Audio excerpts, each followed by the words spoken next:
Paano ba kumuha ng GCash card?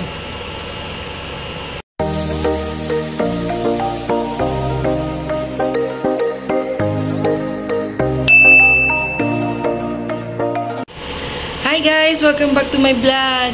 Isa na namang makabuluhang araw at maraming kaalaman na ibabahagi ko para sa video na ito. Kaya kung bago ka sa channel ko, huwag mo kalimutang mag-subscribe at i-click mo lang yung notification bell para ma-notify ka sa mga bagong video na i-upload ko. Sigurado naman talaga ako na makakatulong din ito sa'yo. So, ang topic natin sa video na ito ay tungkol sa kung paano kumuha ng GCash card. Ayan. Marami sa atin ang hindi nakakaalam kung saan pa talaga tamang bumili or umorder ng GCash card. Meron pa nga yung iba, sa 7-Eleven sila nagtatry at yung iba naman din ay sa mismong Globe. So, akala kasi nila na sa Globe pa mismo nabibili yung card. Onting trivia lang, alam nyo po ba na si GCash ay hindi na po related kay Globe at all. Yes, hindi na po siya kay Globe. So, any concerns or especially pagbili ng card, hindi nyo po ito mapapurchase kay Globe. Kaya naman kung gusto mong malaman kung paano ka makaka-order or makakakuha ng card, simulan na natin tong video na ito. Panoorin mo hanggang dulo, baka sakali ilang araw lang hawak mo na yung inaasam mo. Let's go! Dito natin siya sa GCash app o orderin. Oo, tama kayo. Hindi nyo kailangang pumunta sa any store dahil dito mismo sa GCash application, dito natin siya i-place order. Dito sa home, meron kayong makikitang card. Click nyo lang yan. And ganito na po ang lalabas. So, and dito nyo po makikita yung order a card, link my card at yung track my order, no? So, since ang kailangan nga natin ay card, syempre, ang pipindutin natin sa part na ito ay yung order a card. Ayan. Then, click send me a card. So, ayan. Ganito po yung lalabas. So, ayan. Papipiliin po kayo ng information or ng pangalan na i-input po mismo sa may harap ng card ninyo. So, ayan. Pili lang po kayo dalawa since two name kasi ako. So, ayan. Then, click nyo lang po yung next. So, pag click nyo po sa next, ito po yung lalabas. Makikita nyo po dyan kung magkano po yung amount ng card, which is 250 pesos, pero alam ko kasama na yung shipping fee dyan. So, after nyo po siyang i-confirm, so, ito po yung lalabas. Delivery information.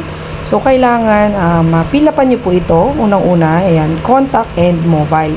Ito pong contact and mobile na to, ito po yung information po nung magre-receive. Kung hindi po kayo yung magre-receive, kahit po name na lang po nung kung sino po yung mapag-aatasan po ninyo na magre-receive. Especially delivery address, ayan, city, province, barangay, and street. And maganda syempre yung landmark. So, ayan.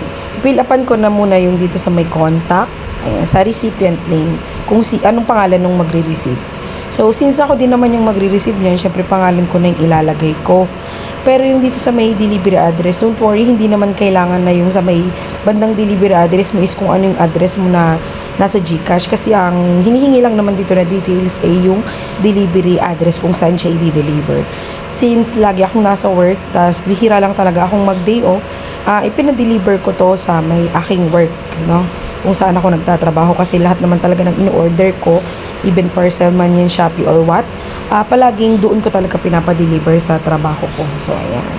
Kompletuhin nyo lang, province, city, barangay, zip code, and house number and street. Mas maganda dito palagi ay may landmark. Syempre, para hindi po mahirapan yung rider natin kung paano po tayo itatrack para mas madali para sa kanila kung saan mahanap yung dideliveran natin, no? So, ayan. So, in-input ko na lang yung details ng aking mga information. So, ayan. Optional lang naman yung landmark, pero syempre mas maganda kung meron talaga yan. Ayan. So, after that, syempre, paki-double check po lahat ng details dahil ang ating pong transaction ay non-refundable. So, click nyo lang po yung confirm. So, ayan. Bago nyo naman po yan i-proceed or i-confirm, papakita po sa inyo at ipapadouble check sa inyo yung mga details na pinilapan ninyo. So, ayan. 185 pesos po yung mismong card. Then, meron siyang delivery fee na 65. So, sa 250 mo is kasama na yung delivery fee doon. So, click lang din natin tong terms and condition. So, ayan. Pagkatapos ay i-click lang ang confirm sa baba para mag-proceed na po tayo sa payment. Tandaan, bago po natin to gawin, kailangan po ready yung GCash natin. Dapat meron po siyang at least 250 na laman para po ma-proceed natin hanggang dulo ang transaction. So kung okay na, click lang po natin yung pay.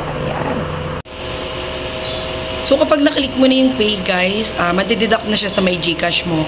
So, mag-a-appear na rin doon yung pinaka-receipt ng transaction mo.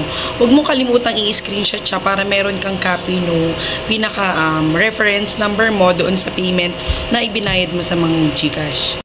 Kapag nag-order successful na, lalabas na dyan na your order was delivered soon.